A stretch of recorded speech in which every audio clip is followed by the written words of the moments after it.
ঠিক আছে। যদি আপনাদের কোনো ক্লিপবোর্ডে কাট কপি পেস্ট বা ফরম্যাট প্রিন্টার বা ক্লিপবোর্ড নিয়ে আপনাদের যদি কোনো কোশ্চেন থাকে তাহলে আপনারা আমাকে কোশ্চেন করতে পারেন। বুঝলাম না আপনাদের কথা। আপনাদের ফরম্যাট প্রিন্টারে আসলে কি সমস্যা আপনি একটু বলবেন? যদি বলেন। বুঝেন নাই আপনি। এখন আপনি মনে করেন যে একটা নাম লিখলেন, মনে করেন যে তমাল। ওকে, এখন তমালটা মনে করেন যে এই ফন্টের লেখা আছে, তাই না? এখন আপনি এই ফন্টের মনে করেন যে অন্য একটা কালার লেখা আছে, এরকম একটা অন্য কালারের লেখা আছে, যেটা মনে করেন যে আপনি এই কালার। এখন মনে করেন যে আরেকটা তমাল আপনি লিখলেন, তমাল ইন্টার করে এটাই ক্লিক করলে আপনি পরের লাইনে যাইতে পারবেন। এখন মনে করেন যে এইটা ছোট আছে, এখন এইটা সিলেক্ট থাকা অবস্থায় যদি আপনি ফরম্যাট প্রিন্টার নিয়ে এইটা সিলেক্ট করেন, ঠিক এটার মতো ওটা হয়ে যাবে। ক্লিয়ার বুঝতে পারছি আপনাকে? ক্লিয়ার ফরম্যাটিং এর কাজ এটাই। আপনি এভাবে চাইলে আসলে ক্লিয়ার ফরম্যাটিংটা ব্যবহার করতে পারেন। ক্লিয়ার আমার কথা? আপনি এখন মাউস কেউ চাপবেন না, হ্যাঁ? আপনি এখন দেখেন, পরবর্তীতে কাজ করবেন। না পারলে যদি আপনারা না পারেন আমি আপনাদের আবার দেখাই দিব। এখন তাহলে এতটুকুর মধ্যে আপনাদের কারো কোনো সমস্যা? যদি আপনাদের কোনো সমস্যা না থাকে, কালকে আমি একটা জিনিস আপনাদের দেখাইছি। আপনি দেখেন এখানে ক্যালিবারি বোর্ডে একটা ফন্ট আছে, আপনি এখান থেকে চাইলে ফন্টের নাম আপনি চেঞ্জ করতে পারেন। আমি যদি চাই এখান থেকে বাংলা সুতো নিয়ম যে করে বাংলা করে আমি বাংলা ফন্টে লিখতে পারি, কিন্তু আমরা আসলে ইংলিশ ফন্টের টাইপ মানে ইংলিশ এখনো ভালো করে টাইপ করতে পারি না, এই জন্য আমি আপনাদের ফন্ট চেঞ্জ করা এবং বাংলাটা এখন দেখাবো না। যেদিন আমি এই অফিস বাটনটা শেষ করব, হোমটা শেষ করব, অফিস বাটন এবং হোমটা শেষ হবে, এই হোমটা শেষ করার পরেই আমি আসলে কি করব, আপনাদের বাংলাটা আমি কিভাবে লিখতে হয় এটা আমি আপনাকে শিখাই দিব। কি বুঝাইতে পারছি আপনাদের? এখন আপনি দেখেন, এটা হলো ফন্ট সাইজ। মনে করেন যে আপনি একটা নাম লিখলেন, মনে করেন যে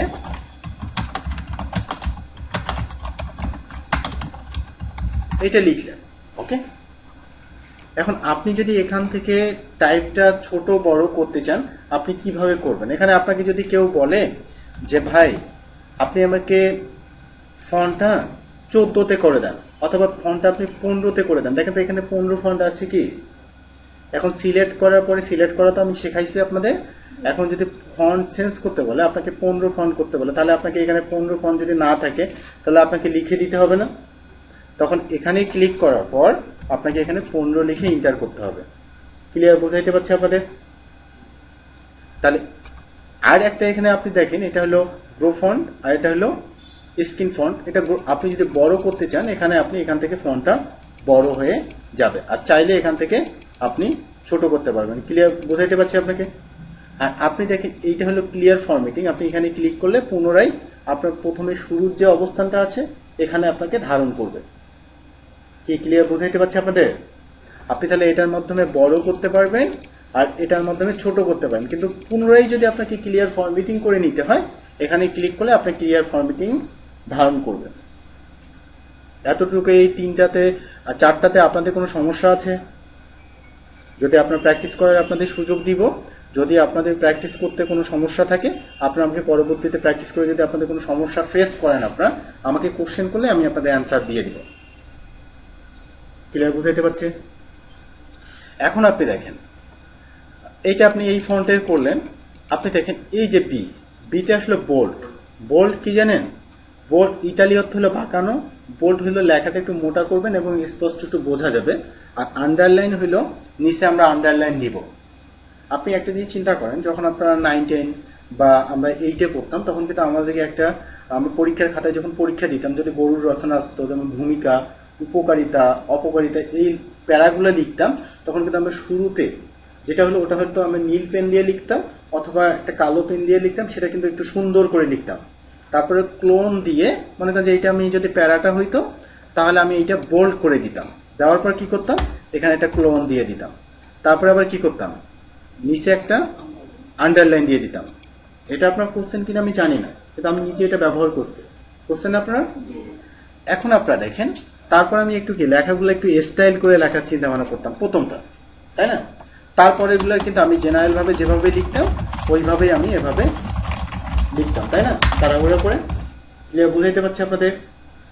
এখন আপনারা এই লেখাটা থেকে বোল্ড ইতালি আন্ডারলাইন তুলে দিবেন। আপনি দেখেন কন্ট্রোল চেপে ধরে কন্ট্রোল প্লাস যদি বি চাপেন তাহলে বোল্ডটা চলে গেছে না, কন্ট্রোল প্লাস আই যদি চাপেন তাহলে ইতালি চলে গেছে না, কন্ট্রোল প্লাস ইউ চলে গেলে আপনার আন্ডারলাইন চলে গেছে না। তাহলে আপনারা দেখেন এই লেখাটা আপনার এই লেখাটার চেয়ে একটু কি স্বাভাবিক না? এটাতে আপনার বোল্ড ইতালি আন্ডারলাইন করা আছে। এখন আপনি মনে করলেন যে এটা থেকে আমি বোল্ড ইতালি আন্ডারলাইন লাগবো না, দেন আপনি যদি এখানে যেভাবে দিয়েছেন এখানে ক্লিক করবেন, এখানে সবগুলো উঠে যাবে। আর যদি আপনি কিবোর্ড শর্টকাট কি ব্যবহার করতে চান তাহলে কন্ট্রোল বি চাপবেন, কন্ট্রোল ইউ চাপবেন, কন্ট্রোল আই চাপবেন। ক্লিয়ার বুঝাইতে পারছি আপনাদের? এখন আপনারা যদি এভাবে আসলে কাজ করতে চান তাহলে আপনারা করতে পারবেন। আর দ্বিতীয় কথা হলো কিবোর্ড শর্টকাট কিগুলা অথবা বাংলা যে আপনি যুক্ত বর্ণগুলো লিখবেন এগুলোর জন্য যদি আপনি আমার ফেসবুকে দেখতে চান যে আপনি আপনার দেখবেন তাহলে আপনারা দেখতে পারেন। ওকে, আমি ফেসবুক পেজে তো আমি দিয়ে দিয়েছি জান্নাতুল 81 সাল দিলে আপনার আমাকে পেজ থেকে শুরু করে সবকিছু আসবে, 3-4টা পেজ আছে আমার। এখন আপনারা যদি ওখানে দেখতে চান এটা আপনার গিয়ে জান্নাতুল ফেরদৌস লিমন আসবে, কিন্তু যদি আপনি এইটা সার্চ দেন গুগলে সার্চ দিলেও হবে। যদি আপনার দেন তাহলে ওখানে আমি আপনাদের ওই যে বাংলার যে যুক্ত বর্ণগুলো আছে ওগুলো দিব, কিংবা বাংলা করতে হবে ইংলিশ করতে হবে, যেহেতু আপনাদের শেখায়নি আপনার পাবেন। এবং বোল্ড ইতালি আন্ডারলাইন ওখানে অনেকগুলো অনেক কিছু পাইতে পারেন। ঠিক আছে, আপনি এটা কাজ করতে পারেন। আপনারা আসলে আপনারা তারপরে একটা জিনিস দেখেন, তাহলে বোল্ড ইতালি আন্ডারলাইনে কোনো সমস্যা নাই। আপনি যদি এখান থেকে আন্ডারলাইনটা চেঞ্জ করতে চান, মনে করেন যে আন্ডারলাইনে আপনি স্টাইলিশ দিবেন, কালার চেঞ্জ করবেন, তাহলে কিন্তু আপনি এখান থেকে আন্ডারলাইনে কালার চেঞ্জ করতেও পারেন। ক্লিয়ার বুঝাইতে পারছি আপনাকে? তাহলে এভাবে আপনি আন্ডারলাইনে কালার দিতে পারবেন আপনাদের। তাহলে আপনাদের এখান থেকে বোল্ড ইতালি আন্ডারলাইন পর্যন্ত কোনো কোশ্চেন থাকবে না।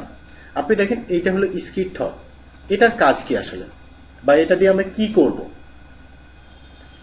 আপনারা একটা জিনিস লক্ষ্য করেন যে আমরা পরীক্ষার খাতায় যখন অনেক কিছু লিখি, এরকম ভাবে অনেক কিছু লিখলাম, লেখার পর যদি আমাদের মনে হয় যে আমি এইটা কেটে দিব, কিন্তু এক লাইনে কেটে দেওয়ার প্রয়োজন পড়ে না। কিন্তু আমরা যদি অনেক বেশি কেটে দিই তাহলে কিন্তু আমাদের জিনিসটি কি খারাপ দেখা যাবে। তাহলে দেখেন তো এটার মাধ্যমে আপনি কাটতে পারবেন না। কিন্তু এখানে আমরা আর একটা ব্যবহার করে কাটতে পারি। সেটা কিরকম?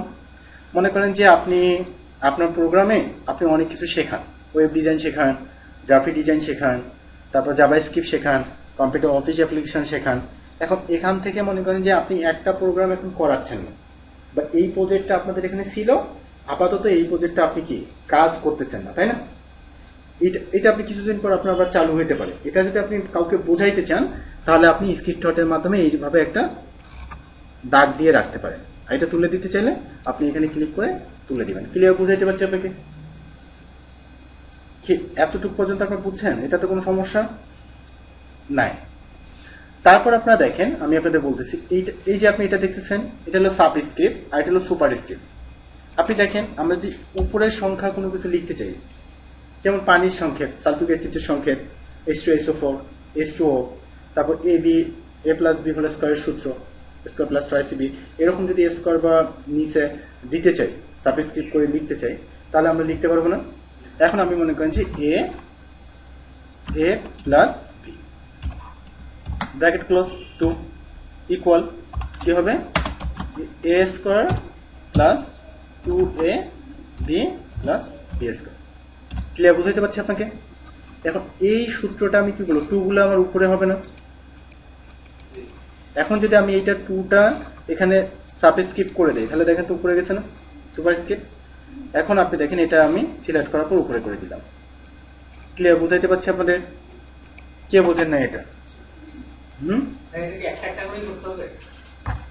হ্যাঁ, কিন্তু এখানে আপনি একটা জিনিস লক্ষ্য করেন, আমি যখন স্পেস দিলাম যাতে এই যে লেখাটা লিখতেছে এটাকে উপরে হচ্ছে না নিচে হচ্ছে বলেন তো? কিন্তু এইটা তো আমাকে নর্মাল করতে হবে। এটা আমাকে সিলেক্ট করার পর, আমাকে এখানে সিলেক্ট করার পর এখান থেকে নর্মাল ক্লিক করলেই নর্মাল হয়ে যাবে। ক্লিয়ার বুঝাইতে পারছি আপনাকে? এখন আমি যদি H2O লিখতে চাই, H2O পানির সংকেত, তাই না? তাহলে আপনি দেখেন H2SO4 লিখবেন, H2SO4।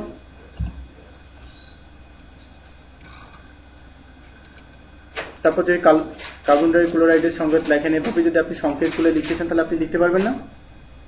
এখন আপনি আমাকে বলেন যে এই পর্যন্ত আপনাদের কোনো সমস্যা আছে?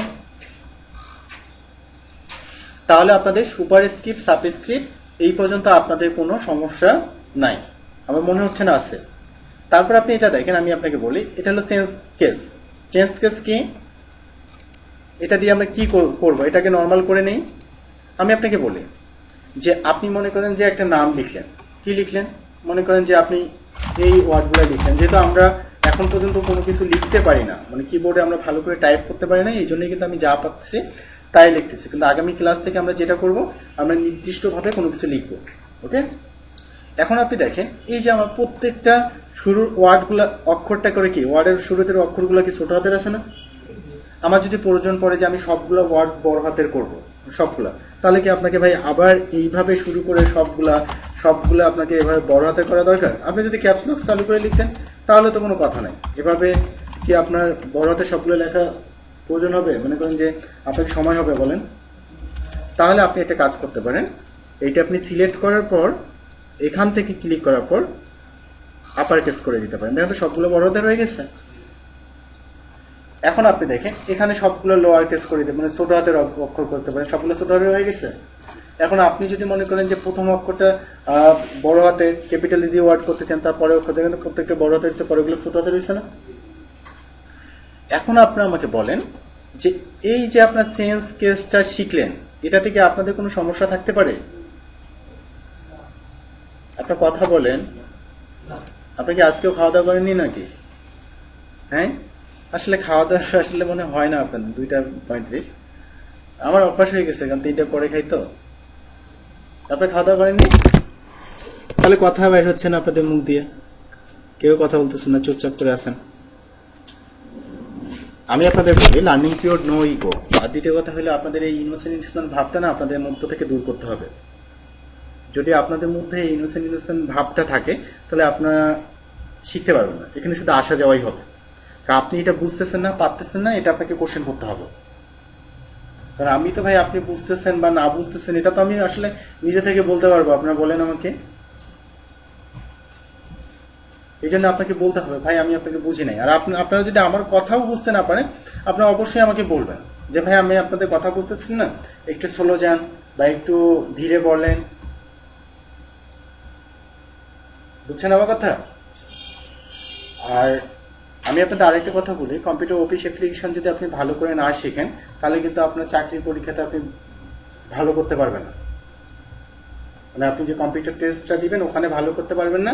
আর আপনি যদি এর পরে অন্য কোনো প্রোগ্রাম শিখেন তবু কিন্তু এইটা আপনাকে জানতেই হবে, বেসিকটা আসলে ভালো করেই জানতে হবে। ক্লিয়ার বুঝাইতে পারছি আপনাদের? এখন আপনারা দেখেন, তাহলে মনে হয় না আপনাদের এখানে কোনো সমস্যা আছে। তারপর এই যে আপনি দেখতেছেন এটা হলো টেক্সট হাইলাইট কালার আর এটা হলো টেক্সট কালার। তাহলে আপনি দেখেন আমি আপনাকে বলি, যদি আপনি এটা টেক্সট হাইলাইট কালার ব্যবহার করতে চান তাহলে আপনি এখান থেকে শুরু করে টেক্সট হাইলাইট কালার ব্যবহার করলেন। এখন দেখেন তো আমার ফন্টের কালারগুলো চেঞ্জ হয়েছে না, কালো দেখা যাচ্ছে, তার মানে কি কালারটা হাইলাইট হয়েছে? হয়নি। ব্যাকগ্রাউন্ডে আমি একটা কালার দিলাম। এখন আমি আপনাকে বলি লেখার উপরে কালো, তার উপরে আবার ব্লু দিলাম, তাহলে কি লেখাটা ফুটলো? এখন লেখাটা ফুটানোর জন্য আমাকে সিলেক্ট করার পর আমাকে এখান থেকে টেক্সটের কালারটা আমি যে সাদা দিই, এখন তো এখন অনেক সুন্দর দেখা যাচ্ছে না? তাহলে এটার মাধ্যমে হইলো টেক্সট হাইলাইট কালার আর এটা হলো আপনার ফন্ট কালার। ক্লিয়ার বুঝাইতে পারছি আপনাকে? তাহলে আমি আপনাদের একটা কথা বলবো যে আপনাদের এই ফন্টে আমি যে যা কিছু দেখাইলাম এটা থেকে আপনাদের কোনো সমস্যা আছে? আপনারা এখন প্র্যাকটিস করে দেখবেন, যদি আপনাদের কোনো সমস্যা হয় তাহলে অবশ্যই আপনারা আমাকে কি কোশ্চেন করবেন, আমি সেগুলো যেগুলো কোশ্চেন আপনাদের থাকবে আমি আপনাদের সলভ করে দিব। আর এভাবেই আসলে কন্টিনিউ ভাবে আমি আপনাদের শেখাবো। হ্যাঁ।